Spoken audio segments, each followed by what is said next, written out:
Matt, it's been a busy month for you. Your first transfer window as sporting director has come to an end. Are you happy with how it went? Yeah, I think it's been, we've had a period where we had a new manager come in, you had the World Cup break, a mini pre-season, and so obviously I was waiting for our players to come back from the World Cup. So I think it's been a really testing time, maybe a really advantageous time as well, because we've had that time for the manager to work with the players and understand what we need, sort of leading us into the transfer window, and plenty of time to meet, especially whilst we were in Marbella, to understand what we need. So I feel that I've been lucky to come in at that time and start my role at that time with a new manager, because we've had time to really evaluate who we are as a football club, what we want our team to look like, what we think the fans want our team to look like, and so we've been able to take our time with that before sort of heading into the new window. Well, we've managed to secure 6 top targets. How much hard work goes into getting those signatures? Yeah, I think it's hard work by a lot of people when it's over a long period of time. So there's players there that we've been working on and scouting for 18 months, 2 years. There's players that we looked at in the summer and tried to sign, and some that we looked at that we didn't try to sign under the last manager. So I think for us it's testament to the hard work done by a number of people, the scouting and recruitment team, which I was part of before, but also with the new manager and his staff coming in. Most of the players they knew, but a few players that sort of they knew with a limited amount of information, so they wanted to go away and do their work. They're really all over the detail of every player, so even the players that they knew, they wanted to go away and do work on. And what's great is the players we put forward, they go away and do the work on that's needed from their perspective to be comfortable with it. They come back and it marries up with us. So that's great for us as a recruitment team and in my role. And then it's kind of over to me to try and get the deals done, as it were. And it's not always simple, as we saw with Zhao. We can't control everything, but the club have been great. The club have backed us and the manager. I wanted to try and give him the players that he was after. Julen did speak to every player before the signing. What impact do you think those conversations that he had with them had? I think they're really important for us, because we were very sure on the type of individuals that we wanted to bring in, the right personalities.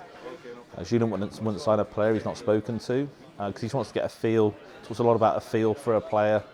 If I'm the player, I think it's really important for them also, because they want to feel they're coming to a club, especially if they're coming halfway around the world to move, not used to the culture, that they believe that the manager really wants them there. So I think from both sides, for us to get a feel for the player, but for the player to feel like, yeah, the club really want me, I think works really well for both. And so far, the players have come in, settled, felt important, felt part of it, and that's enabled them to develop and find their role quickly within the squad. It's enabled them to have an instant impact on the pitch as well, hasn't it? Of course, particularly stand out Craig Dawson and João Gomez scoring on both of their debuts. It's been a good couple of weeks for them, isn't it? Yeah, we'll always take that. It's always nice when a new signing comes in and gets off to a great start and helps them settle, helps them feel part of it. But also as a club, it shows that the work that we've done has been the right work. And with different players, there'll be ups and downs, and we appreciate that and understand that, and different lengths of time for people to settle. But one of your 6 signings, they've all come in and had an impact, whether that's what you see on the pitch or like Dan's had behind the scenes and off the pitch, and providing that competition to Jose. All 6 have had a real impact, so we're really happy about that. How important is it in a transfer window to look beyond just the rest of the season and really think about the long term for the new recruits, and also planning for the future and future windows? My job is to try and work sort of 2 or 3 windows ahead, and sort of we focus a lot on the balance of our squad. That's positionally, that's attributes within certain units of the pitch. If you look at our midfield now, we look really well balanced with different types of players in there, which gives the manager more, I guess, options when it comes to who we're playing. But we have to look at age profile, contract profile. So my job is to work 2 or 3, because we also understand that players will come, develop quickly, like I guess Diogo did, and then big clubs look to come in. So we also know that under this manager and the way the players are playing, and with our age profile, there will be times when sort of big clubs come in and want to take your players, and we have to be able to react to that. And sometimes they stay longer than we maybe anticipated they would, which is great, like a Ruben. But then sometimes we have to understand that it's the right time, but we have to be set up and have done enough work, like Zhao, where it's taken 18 months to know, actually, well, we've already been working on this one, so if someone comes in, we're ready to go with that. with that same type of player. It seems from the outside looking in, without being involved in all those conversations and all the work that goes on, that it's been a very calm and well executed window. It seems like it's been a great success. Is there something that you've learned behind the scenes, perhaps for future windows, or anything that you want to do differently in the future? Maybe not stuff I want to do differently. I think it's reaffirmed a lot of the processes we had in place that maybe weren't utilised before, for one reason or another. So I think actually what it's given us is a more balanced approach to the work we do. I'm glad it looked calm because it didn't feel that way. A little bit like a duck floating along the water, but look, it's never going to be straightforward. If you're trying to take players from other teams and it's their best player, you're going to expect other clubs to get involved, and just because it starts off well, like the Zhao one, you have to be able to react. But again, if you've identified the right person, you've done it the right way, like Zhao did, where he kind of forced it through really, and without his stance on it, maybe it wouldn't have been possible. But it goes back to the work you do on the individual and the way that you sell the club to them, which is really important. But no, I think for me, it's showing our processes work, and if we use them in the right way, and the manager enables us to use them in the right way and endorses it, which he has, I think that shows that we're capable of doing good work, especially within a window. Well, now the window's come to an end, you've had a couple of weeks to get back to other elements of your job. What sort of things have you been able to focus on since then? Basically everything else. Just during a window with a new manager, everything gets pushed to one side, and right, I'll get to that. Let me get through this, especially a new manager. We wanted to do sort of a few players in, working with Matt Jackson, done a great job getting players out as well so they can keep developing, which is key to our model.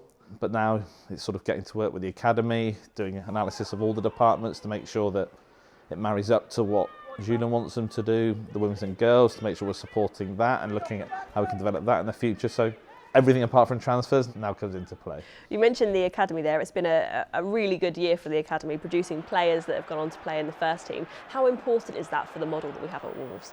I think it's important two sides. There's obviously the financial part, where if you develop a player, it's much cheaper than having to go and spend £20 million on a player, and it gives you assets to sell in the future, like we saw with Morgan. But I think it's important for the fans. I think most clubs buy into the younger players that come through and probably give them a bit more time to ease their way in. So it'll always be a big part of our model, but from both sides, because it helps us balance the squad. But I think the fan base here really love the fact that players come through, and it's testament to the work being done in the academy through John and Laura in the development and the coaches there, but also Harry and his team, with the ones that we're recruiting in, have come in and done really well. So it'll always be a huge part of our model, but not just from a financial perspective, but also I think it's important for the fans to have players to really buy into. And with the women's and girls football as well, of course, there's been some great progress there in recent years. And you attended the fixture a couple of weeks ago when they faced WSL opposition for the first time. How did you find it at Telford? It's actually my first game. It was my first game just because in my last role I was always away at games and watching players, and I really enjoyed it. Obviously it was some spectacle for the first one against West Ham, and a real eye-opener for me. But all it made me do is go along and think, well, we have to find a way to try and help them keep developing and keep moving forward like the rest of the club is, and we don't want them to get left behind or anything like that. So it just sort of reaffirmed to me that across the football club everyone needs to be, I guess, looked after and helped develop. So yeah, it probably just gave me more appetite to support them in any way that we can, really. Reflecting on these first few months that you've been in your role, then generally not just focusing on the window, how have you found the role as a sporting director? First and foremost, I'm really lucky.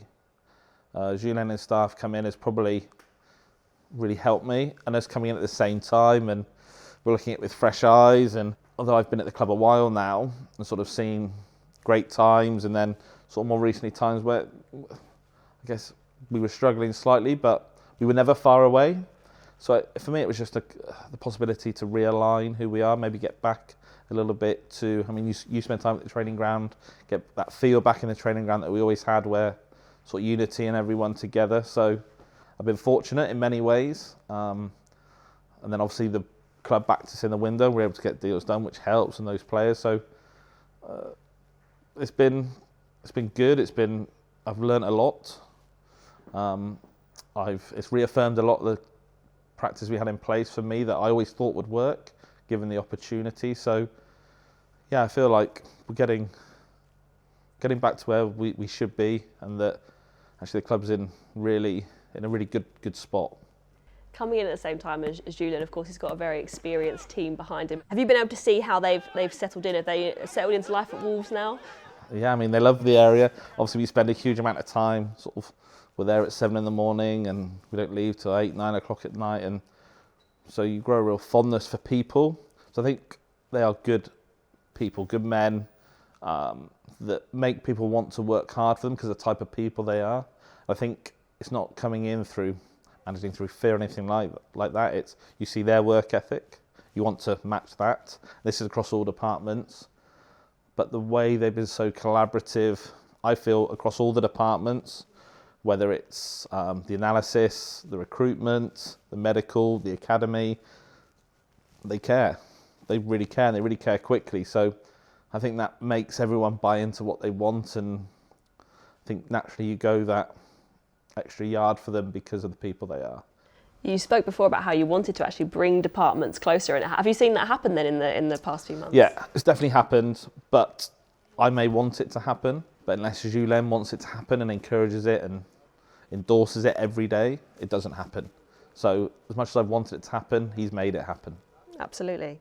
What other changes are there that you perhaps want to make, looking perhaps not just the rest of the season, but perhaps beyond there? Is there anything that you've got on your radar that you'd like to do? I mean, there's lots, but I think for us it's a gradual process, not something we can change overnight.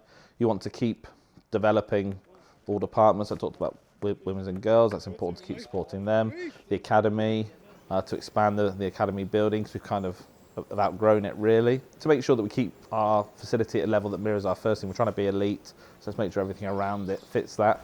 Obviously Molyneux is an ongoing sort of topic, and look, I think through the ownership, all these things are in the pipeline, but we have to understand that these things take time. But I need to make sure I don't just look at the first team, and the scope's a bit wider than that, and that everything develops at the same rate.